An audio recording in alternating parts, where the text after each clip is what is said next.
Good evening and welcome to The Square. Tonight's discussion will focus on the 25th commemoration year of the genocide against the Tutsi, with a specific focus on the role of youth and the preservation of memory. Now, official figures state that 60% of Rwanda's current population includes people who are born after the tragic events of 1994. What we'll be discussing on tonight's panel is how to ensure that future generations carry forward this mantle of preserving memory of the genocide and making sure that it never happens again. My name is Dana Mpisi. I am the host of The Square, and I'm joined here by our guests for tonight. I will start on my extreme right. We have with us Geraldine Umutesi. Geraldine is the Deputy Director General at Imbuto Foundation. Very, very happy to have you with us, Geraldine. Thank you so much. Thank you. We are also joined by Ephraim Rwangenge, who's a resident panelist of The Square. Great to have you. Thank you for having me. How are you? Good.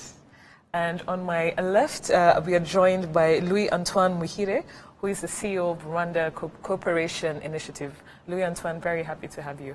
Thanks for having me. I hope I pronounced your name right. Louis-Antoine or Louis-Antoine? Well, actually, I prefer my Rwandan name, Muhire. Muhire. Okay, Yeah. all right. So we'll stick to Muhire on the Right, show. thank you. As well on the show, we have our resident panelist, Berna Namata. Berna, always a pleasure to have you. Thank you, Dana. We are also usually joined by Charles Haba, but unfortunately he couldn't be with us. So we are here to discuss how young people can carry forward the memorial culture we have when it comes to ensuring that we preserve the memory of the genocide against the Tutsi and make sure it doesn't happen again. And my first question is to you, Geraldine, and you, Muhire, and it's to do with the role of youth. And technically speaking, in the next 1 or 2 decades, it will be up to young people, post-genocide generation Rwanda, as well as young people born during and after the genocide against the Tutsi. It will be up to them to carry forward the mantle on preserving the memory of the genocide to ensure it doesn't happen again. But what we've been seeing, and I know we had this discussion last year in April as well, during Kwibuka25, and what's been happening as there's been a decentralization of commemorative events that now happen across the country. And what authorities have been informing people is that there's very low participation of young people in these commemorative events. And we want to ensure that Rwandan youth own this narrative of the genocide. So there's a decline in youth participation when it comes to events like this. At the same time, the onus is on young people to carry forward memorialization of the genocide. So Geraldine, I'll start with you. How do you think, what can we do to ensure that there's a better ownership or a bigger ownership of youth from now? Thank you, Diana. First of all, thank you so much for allowing me to take part of this platform. I think that all of us are part of that next generation. Mm-hmm. And we maybe to answer your question, we have to put that into a context. Who are the next or the aftermath generation? We have different categories of young people. We have young people who survived genocide and who were like maybe aged 5 to 10. So these young people understand and they experience the genocide. I think people of my age and maybe yours have been really, they lived genocide and they understand that they have to preserve memory because they really know what it was. We have other category of youth who are born from parents who participated in genocide, in committing genocide. And we have other generations that are born after 1994. But they were born either from survivors or from perpetrators too. I'm going to share a short story of mine. Before genocide, my parents have been deported to Bugesera region from north. So every time I was asking my mother and my father, asking, why are we here? Where is my grandmother and everything? But they couldn't really tell me what happened. And you know, in rural areas around Christmas, there is really many maize growing. And you know how Rwandans, we like eating maize. Yes. And grilled maize. Around the Christmas, we used to grill maize, and I remember my grandmother was always against that, because when you grill the maize, it's always pom pom pom, like people are just coming to kill you. So that's the sound it makes. Yes. The sound it makes was really very traumatizing to our grandmother and to our parents. So they always tell us, don't do that. And I was not aware that this is really hurting. So this is the same situation we are living today. We have a generation that is really in totally confusion. They see you going to Kwibuka events, but they don't know why you're going there. Those who participated in genocide, they are not able to tell their children or their young people that they participated in genocide. If they go to Kwibuka commemoration, they will hear what their parents did. And sometimes adults are going without telling young people that this is what happens. So we have also another category of young people who have curiosity to learn about what happened. These are young people you will see everywhere trying to organize different initiatives without even the government involvement. So these are young people who are trying to understand why and what it is. So genocide, I think there's a researcher who said that there's no word that can explain what genocide can do to a nation. Because you're living in a total confusion, you're living in a total fear, and that trauma you have when you lived in genocide, you don't want your children to also live the same situation. So that's why sometimes you know how parents are protecting their children. So I think part of it is that. But what we can do is to also, if we are a generation of 25 years, no one is still really very young. So the young people have really to take responsibility, to take a step and organize and understand and read, because we are really exposed to different facilities and opportunities rather than our parents. Our parents were not really in that world we are, in that country that is promoting, that is giving the opportunity to everyone. So for me, I think even if we are in different categories, we have to take a step. And sometimes we don't blame the other generation. They have done whatever they were supposed to do. Some of them gave us a country, some participated in genocide, others survived. But what the young generation has to do is to take that legacy with us. I just want you to, just before I go to you, Muhire, I want, when you say there's a lot of confusion, and I really appreciate on behalf of the panel the way you broke down, the way you contextualized and broke down the different categories of youth. You have genocide survivors, you have children who, you know, their parents or their elders were perpetrators, you have youth who are didn't go through the genocide per se, but a post-even genocide generation. So there's a whole mix, and I really appreciate that contextualization, because it gives to whoever, you know, is in charge or whoever is leading, a good framework on how to address the issue. But when you said confusion, can you expound more on it? This is based on your observation. It's, yeah. Okay. Maybe the confusion I'm talking about is that sometimes young people think that these kind of programs are for adults. It's not only for Kwibuka and so forth, but most of the events that are happening in our district and so forth, you need to be more creative and more innovative and engage them. So if you're not engaging them, they're just there. But the confusion I was talking about is that it's not easy to talk about genocide. It's not easy for the parents to open up.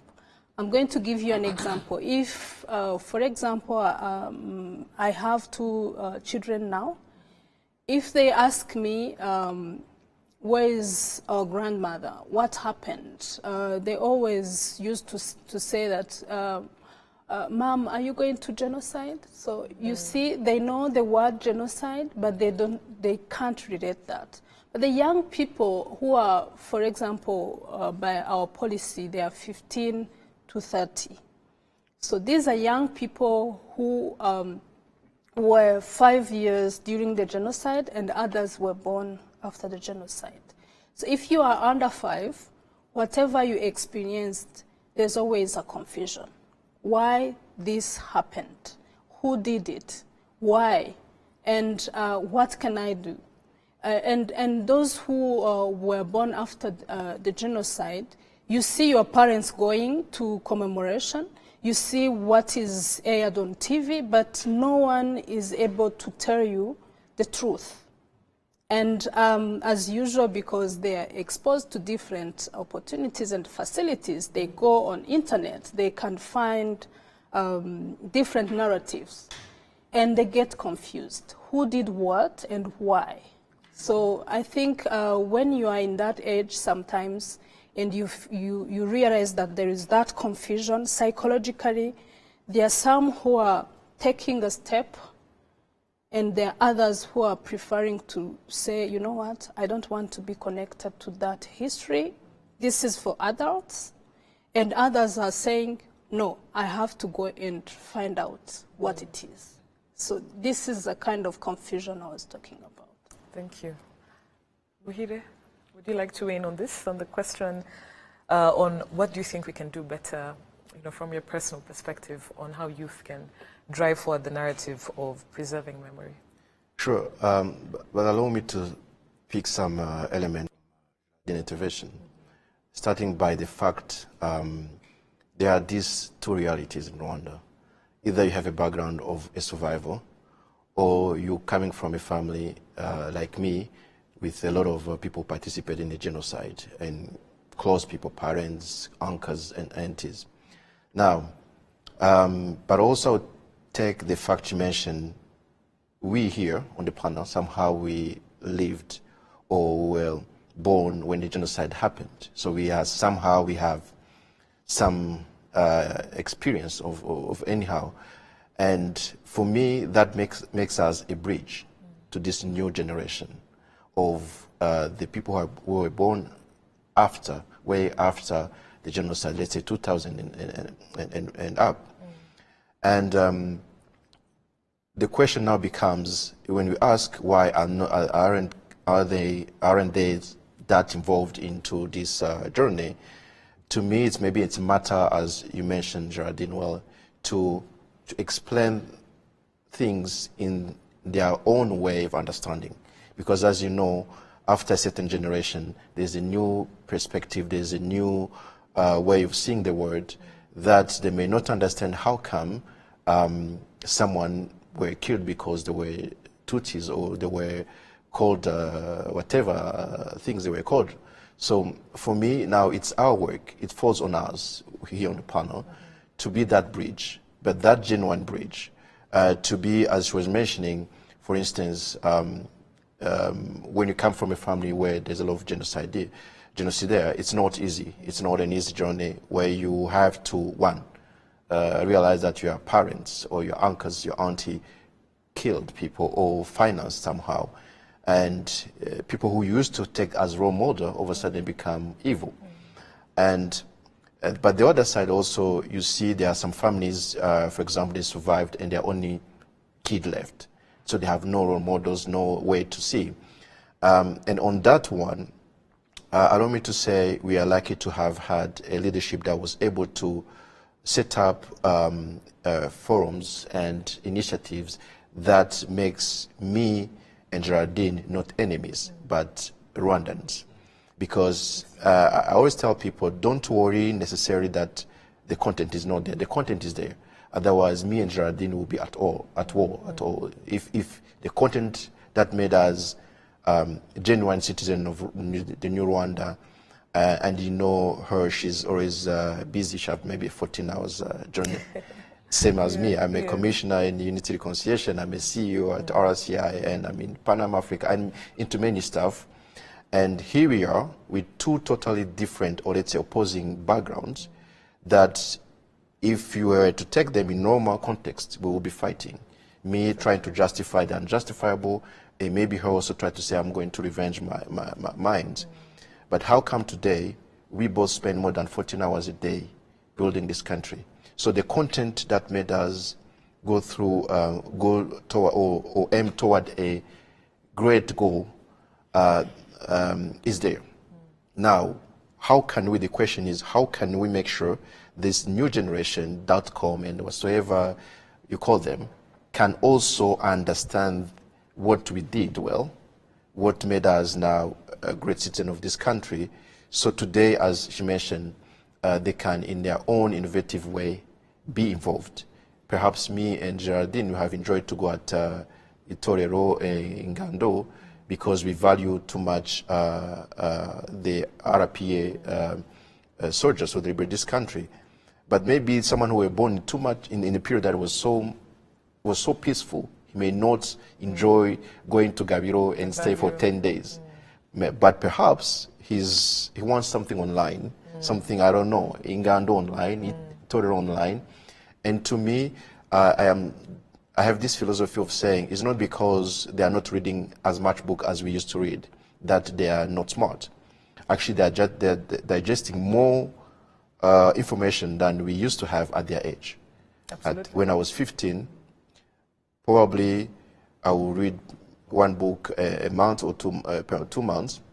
But today, the content that a 15-year-old is digesting per day maybe is what I had to go through for 2 years.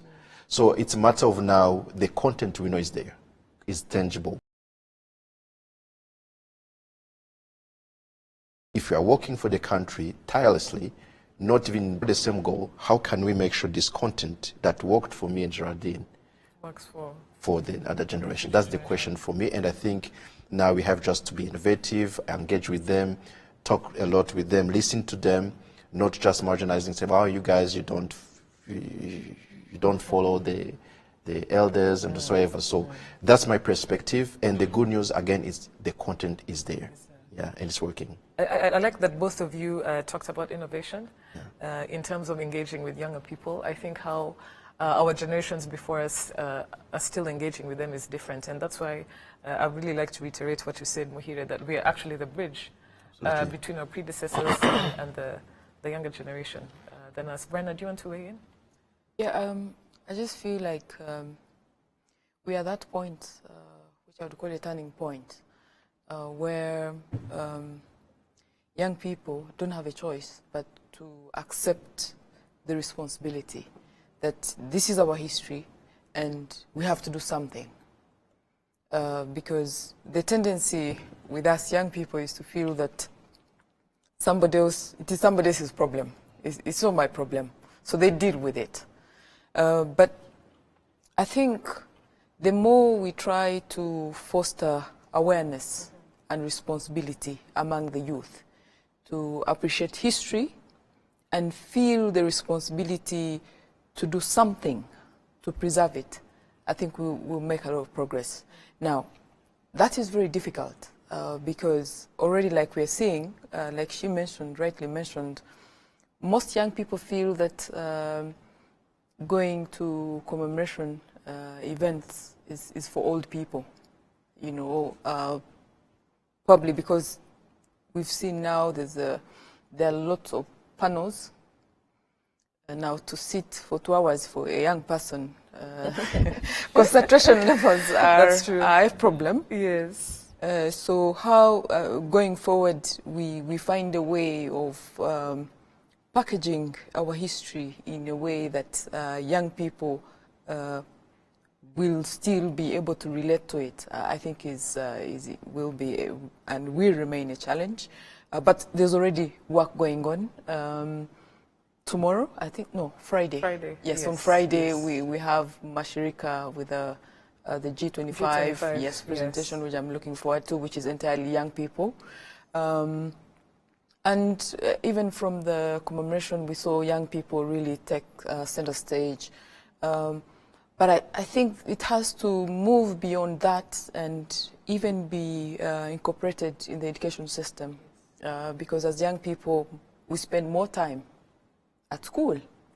And you don't want to catch them when they're old, you know, they're much older.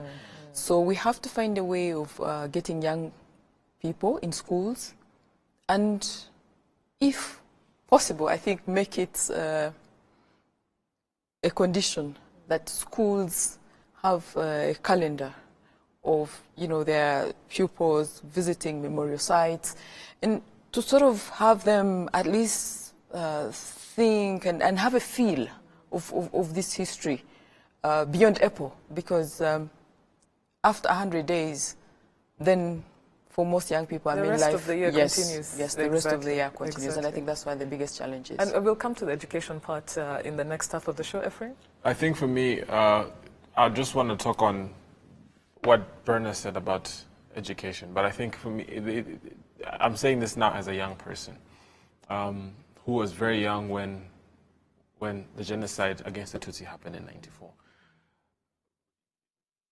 One big challenge, I think, happens when young people look at all of this, like everything else that quote-unquote is for their parents, is that they do not see how that affects them.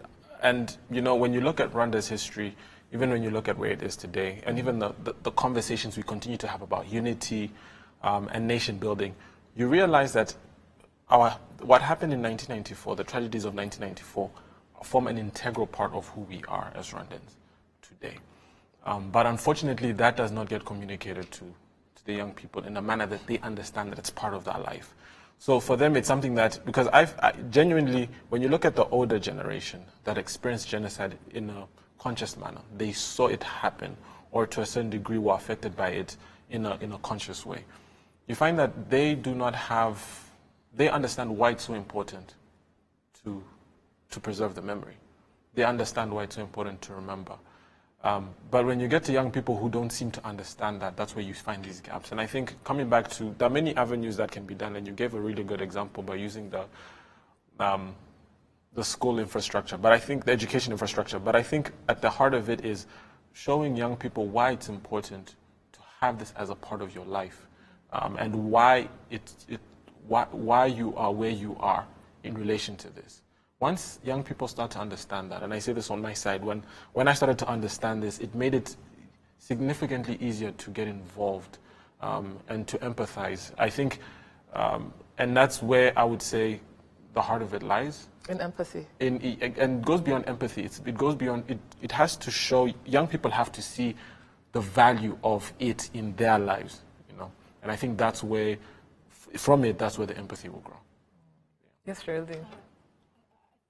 For bringing that point, because as you said that there's that kind of people who are not going to the commemoration activities, but memory is beyond events. Absolutely. Memory is very deeper than just a one day or April activities or July activities. So how can we make understandable, how can we make very clear to young people to understand what memory is? I'm going to give you an example of what because in addition to being at Timbuto Foundation, I was also a member of GARG and IRG. This is the Genocide Survivors Association, students and graduates. So to make sure that we are preserving that memory, we organize ourselves into what we call a family, so that we can keep, you can't preserve a memory if you don't have a transfer of what you know to your next generation. So that family, because we couldn't find our own family, we created a family setup where we transmit to everyone what happened, where we share what happened. So, and today, the reason why I'm bringing this example is that you have to think memory, preserving memory beyond a one-day event, or 2 days event, or 100 days event. How can you make it like your lifestyle? Because if you, even in our culture, they say, in our language, they say, a family that is not remember perish, and is really completely perished. So how do we make that memory as our lifestyle? And this will help us in our day-to-day life. If I'm going to do something that is really very bad to the community, I have to remember that this country has a cost, that this country lost over 1 million of people, and others who were killed, rescuing those who were killed. So it's a matter of being innovative and make that memory our lifestyle. Absolutely. Yeah, if I can yes, add. Please. I think, again, in the sense of what she mentioned, and allow me to share what RCI, for example, we are doing, and I think somehow it contributes on certain level into that journey of making this memory our lifestyle. For example, at RCI, we are scanning all the public institutions, looking for what can be qualified as homegrown solutions. And those homegrown solutions are the one who helped Rwanda to heal easily when everybody was running away. And the best example is Gacaca, for instance. Yes, yes. And you'll be surprised that how many now Westerners universities that want to have it in sort of didactic material about Gacaca. What's the principle behind that? Because, for example, in Chicago, they are fighting each other between white and black. So I think we have up to 1,000 of them. Small, and some are major, Girinka, Muganda, but others are small. And by having those well-written books that can be not only into our public libraries, but also available for any other person who wants to read it, somehow, every time you read a book about Gacaca, you have to understand the context. If you read about Girinka, you have to understand the context. If you read about Muganda, you have to understand the context. We had no money, but yet we needed a city that was clean. So I think we have to go faster because the generation is coming faster. Yes. But I think such initiative of documenting what is to be run done, what we've done so we can get here, somehow, in my view, will help to share the ownership of our memory, because you cannot talk about those homegrown initiatives without, of course, talking about our history. That's the one I think. But again, I come back to what we mentioned in terms of being innovative. If you see on social media, there's some very, very young people, 18, even under, that actually are leading the conversation on what happenings. Of course, we'd like to have a much larger younger generation getting involved actively onto that. But again, I think, how do we help those who are already engaging actively to maybe help us to understand the other that are not understanding what's happening? I don't know if you understand. There's too much understanding. Yes. Like we know some leader on Twitter, yes, An influencer. Influencer, exactly. They call them. You see, I'm already out of the game. So, influencer. How can we, as the bridge, because we live the memory, myself, for example, when I see what some kids in Belgium who are defending their parents on some gruesome crime they've done, I feel so bad. I'm like, how can I explain them? So that's first of all, what your dad did is his business. Secondly, recognizing the genocide against the Tutsi doesn't make you a bad person. In contrary, it gives you back the humanity that your parents took away through whatever they've done. Now, one of the best things I've done, I try to find always this gray person who's like, I'm not sure. Then I engage with him in the background. And I was from Canada mostly than Europe, and there are many people who really changed their view on Rwanda because I slowly engage with those influencers, and all of a sudden when they see the reality, they actually also start influencing others. So they either mute them by sharing their realities or actually help them to come and discover their country. So I think we have to help those leaders, those influencers, to help us understand. So that content that is available, again, because it's real. It's real. It's evident. It's evident. on the ground. Yes. We can't have a so beautiful country today if we're not reconciled. To me, it's a fact, and I think we have to go fast. Yeah. We have to move quickly. Absolutely. Yes, Brenna. Just in relation to what he's saying, I feel that we have to also be aware of the digital gap, because most of the time now, people keep talking about social media, and most of the time they're talking about Twitter. And you would imagine that everybody in Rwanda is on Twitter, which is not true.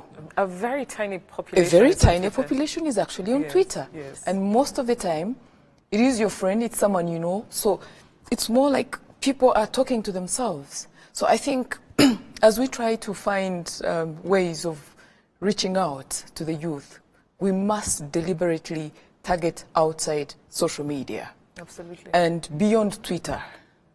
Beyond Twitter, because if you look at our mobile penetration, people have more mobile phones that can use WhatsApp. But I'm not sure about Twitter. So I think as the reason I'm mentioning this is every time almost people are talking about Twitter, and I just feel like it's being overrated in the sense that within the Rwandan context, there are very few Rwandans on Twitter. So if you have a message, either you have to use WhatsApp or you have to physically find a way of communicating. Absolutely. Yeah. I want to add to that. Yes, There's around even innovation. There is something that recently was started by some young ladies. They started a podcast. Yes.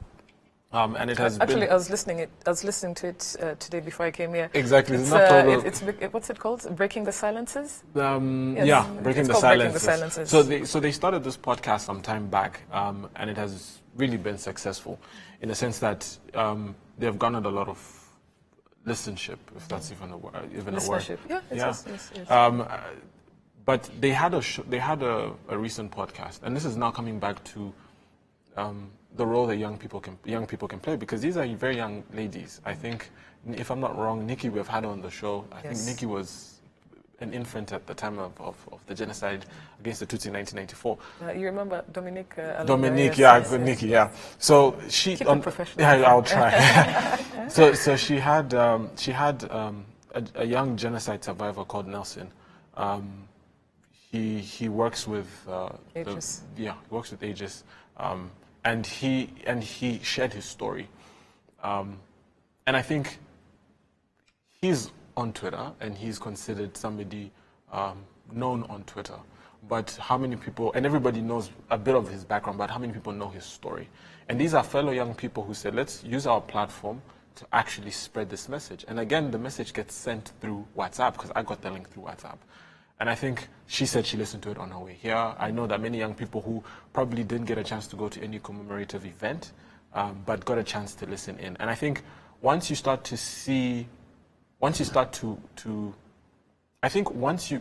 give young people that opportunity to say, okay, what can you do actually, this is the challenge we have, and we have to spread this message so that it again, our history becomes part of our life.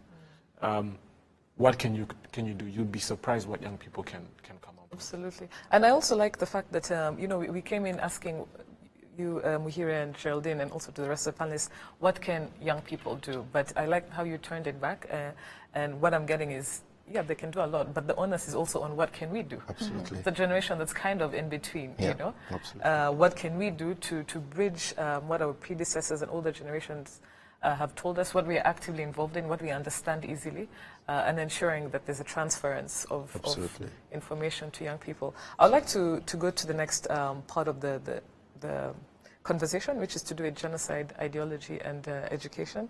And I'll start with you, Geraldine. So, and it's like you said, the perpetrators are there, they're getting old, but they're spreading genocide ideology to young people, especially in diaspora. And it's worse because they're spreading this ideology to them, and on top of that, they're not even in the country to witness, you know, the realities on the ground. So it's like a sort of a double sword. And what I want to tie this genocide ideology with is to do with post-genocide Rwanda in terms of education. So we know that in the curricula, in the national curricula, there are elements of genocide education, you know, in terms of ideology, in terms of its denial, but there still continues to be incidences of genocide ideology cases, especially in secondary schools.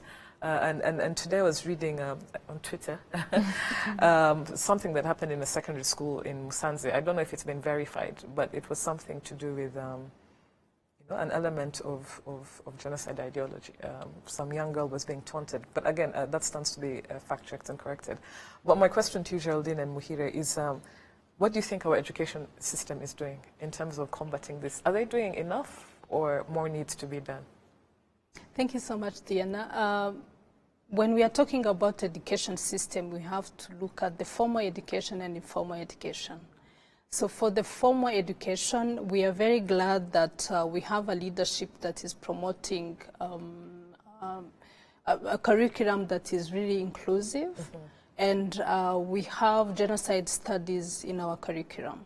But we have it as a cross-cutting issue, and I have a friend of mine who is always saying that if there are subjects that are really very difficult to talk in school, we have genocide and we have sexual reproductive health.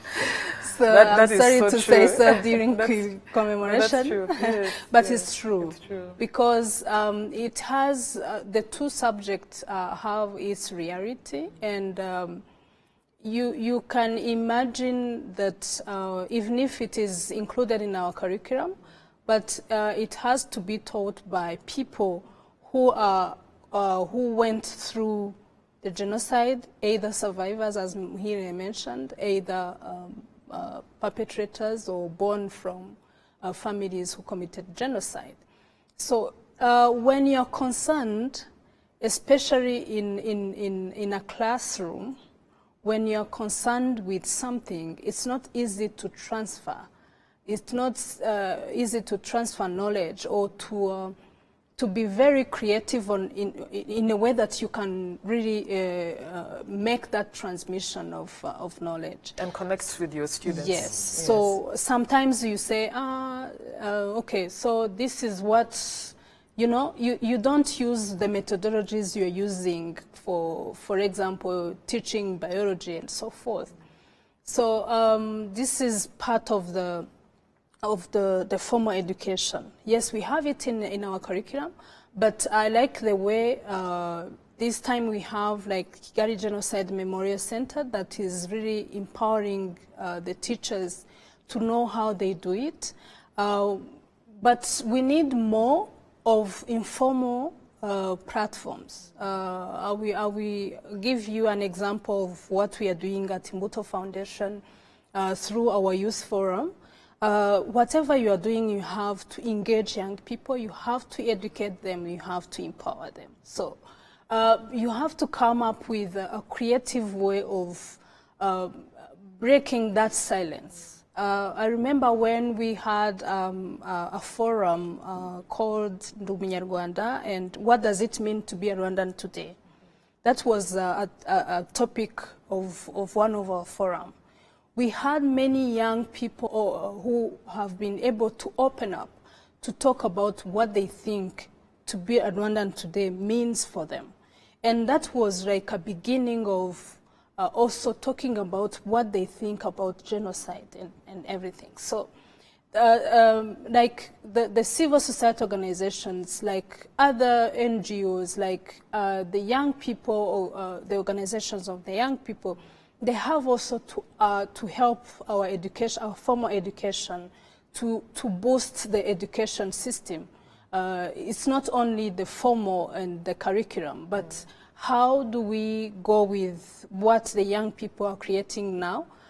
For example, if you take the example of Peace and Love Proclaimers initiative that initiated the Walk to Remember, if you take Never Again, that is initiating the safe space for young people, if you take AEG and JIG, who are really initiating Hobera Ubuzima, that is the initiative of talking about genocide, but to other fellow genocide survivors. How do they do that? If you take also an example of JIG, where we are organizing Uruhongore, that is an education platform for kids who are born from us. So we are transmitting that knowledge to them. So we need really to not thinking about the formal education, but how can we also think about the informal education, how the civil society organizations can help the government to also boost our education system to talk about these issues. And I like you mentioned, I like that you mentioned all these initiatives by young people. I mean, right now, young people, I think, have taken the lead in the last 25 years as well. You know, JRG, IRG, Peace and Love Proclaimers. I mean, the Walk to Remember is one of the biggest youth-led events that happens during 7th April. Yes, Muhire? Yeah, I think now I'm going to switch my hat from CEO to Commissioner from National Unity Reconciliation Commission. Yes. And share some what is being done today to adapt this way of teaching new young people the way forward. For example, I know they have this I think on Wednesday, on Fridays, all public schools have this mandatory moment where they learn how to be critical on any topics. And most of the time, they touch unity and reconciliation, and of course, genocide against the Tutsis, 94, and other kind of topics that really relate to our history. But we realize, as a commissioner, it wasn't enough. Kids sometimes, or teachers sometimes will skip it for the reason she just mentioned, because either they are still really very, I mean, the wounds are still fresh, or otherwise they are so ashamed. They have ifunwe, like they're ashamed of, I am from, nobody can go and brag around and say I'm from a family with genocide. So now the Unity Reconciliation Commission is working on a platform, electronic platform, that could be open to the public. Of course, when I say public, institutions such as Imbuto Foundation and other you just mentioned, to feed the content that could be pushed to that moment where they have to discuss about topics. For example, the great example you gave of how you gave an open space to the young people to explain or to express what they feel as Ndumunyarwanda, rather than a teacher saying, okay, today we're going to talk about Ndumunyarwanda and we have 45 minutes. So I think it has to be a joint effort from many initiatives such as Imbuto Foundation or other you mentioned. And I know as a commissioner, and actually I'm the one leading the making of the platform. You know I like technology. Of course. And we want really to connect with all those partners in LGIRG and others to feed us from what they've noticed on the field, so we can now quickly spread the word to the teachers and say, okay, I think maybe given to this experience from Imbuto Foundation, you should also touch this topic. But again, I think we have also to understand things are moving much faster than the means of the government and the leadership. And that's why, again, we shouldn't just say Imbuto or RJ, but you me and you, what do we do on a daily basis when we meet young people? We meet all of them often. We go to teach for business or others. What do we do to make sure they really own this journey? Do we just wait until they go to school? Do we wait until they get in touch with the Mbuto Foundation? Myself, I constantly teach. Even in a business I lead, I always tell them, relate whatever we do to our history. I tell them, for example, today we are lucky to have a system where you can get a job without asking who's your father, who's where you come from, what kind of ethnics you belong to. So this young generation, I have some very young people in my new office now, RCI, 22, 21. They look at, really, people they used to, you need to need a passport so you can cross district. They're like, really? I'm like, yes, definitely. If you're not born into the right district, you couldn't get a job neither. Because if you look to the history, you will see Ruhengeri had all the directors and ministers, and maybe Gisenyi and the rest of the country did not exist. So those, on a daily basis, when we are having a coffee at RCI, I just drop that. And quickly push them to go and search. Is it Muhire, is he really joking? Is it exaggerating his role of commissioner? And recently one came back to me and say, hey, that was our fault. I mean, you were born on the wrong time. I'm like, yeah. So now take advantage of what you have today to make a better Rwanda. So you have really to help the government also to, we have to play that bridge role in a more dynamic way. Don't just wait after Mbuto Foundation or Commission of Unity Reconciliation, but you on a daily basis engage with the young. And I know we all have experience here. Maybe not he was very young. But he still engages in younger. Within, from what has been told to me. Yeah. He's getting what I've there. learned, I can share that with the people Books around. with old people like me often. So do you feel you're getting there? No, I think, Frank, I think there's nothing like getting there. I think this is one of those continuous journeys that you will always be. One thing that really helps me, and I wanted to allude to it, coming back to the power of social media. Kwibuka has an account, and every day from the 7th all the way into July, they share. Every day they share things that happen. They report, literally they go back in time and they report. And every year there's a fresh, so there's nothing like ever knowing the story. There's always something new to learn. And I think for me, that was a start, and there have always been experiences after that. And sure enough, whatever I learn, I try to share with the people around me. I just wanted to raise also the issue, you know, in Germany after the Holocaust by the Nazis against the Jews. I mean, Germany is one of the countries whereby the education system is so strong. We're teaching its young people ever since, you know, the Second World War on what really happened, you know, and very direct and systematic. Who did this, why they did it, why it was wrong. And it's something that's inculcated in the curricula until even today in 2019. And I just thought that's something worth, you know, bringing up, because the way they did it, I know it's what we're trying to do. It's only been quarter of a century in Rwanda, but I think we need to be a bit more deliberate, especially like you said, informally and formally as well. We're going to give closing remarks to our guests, but Brenna, I think there's something.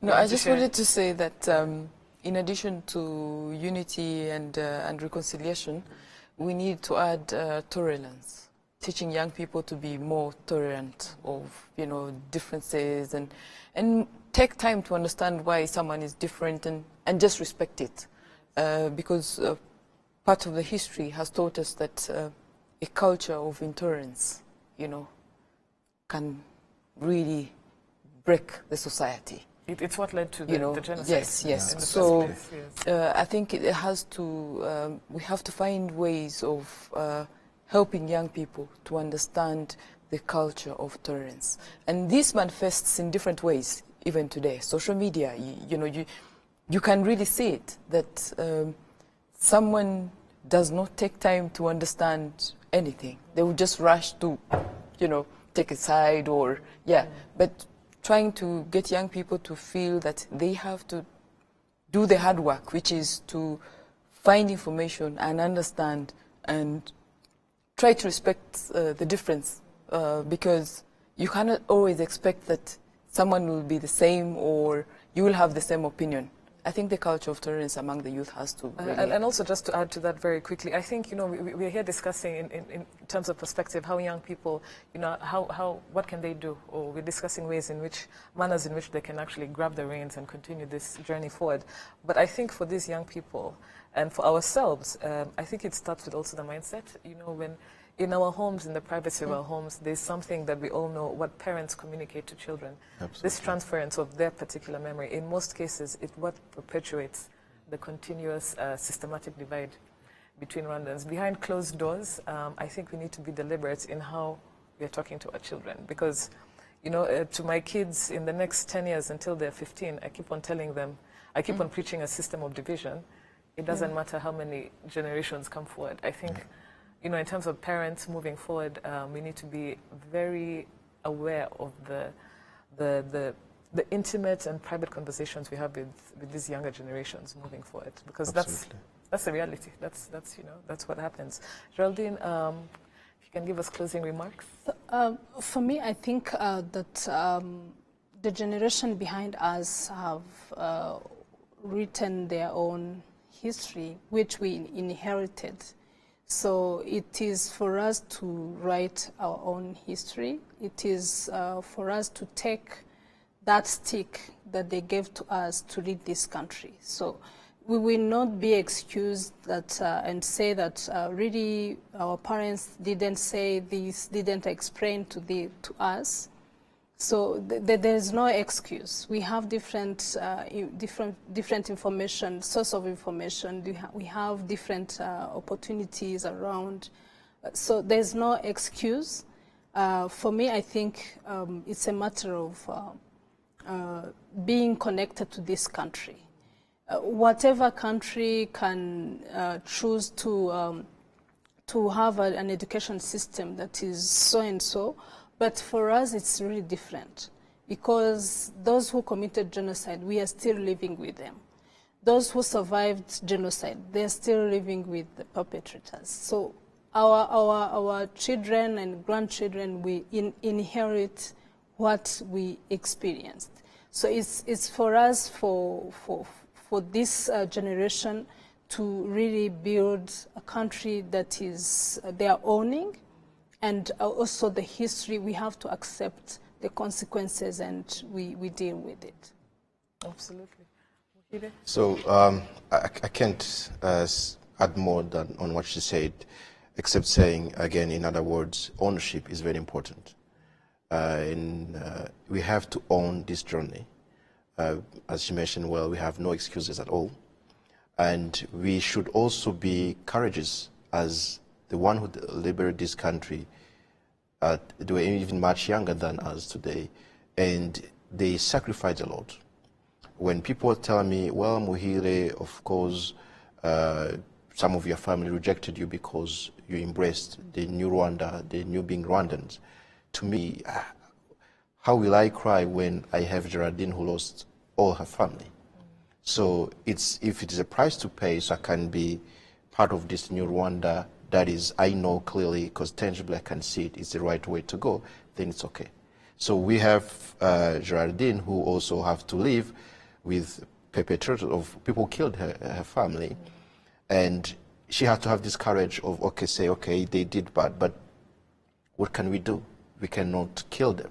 Otherwise you become like them. So you understand this courage that we all have to have, and at the same time own this journey on a daily basis, literally on a daily basis. And I think, again, as I mentioned, if me and Geraldine are not fighting today, I think the future is bright, because the forums through which we went through worked. So let's keep pushing as much as we can. Hopefully our kids will be much better. Thank you very much, Muhire. Thank you very much, Geraldine. Very, very insightful, comments from you both. Thank you very much. Brenna, Ephraim, always a pleasure to have you guys on board. Thank you very much for tuning in. Please keep the conversation going using the hashtag #TheSquareRW. I'd like to thank our sponsors, Uzi Collections and Bourbon Coffee. Thank you very much and have a good evening.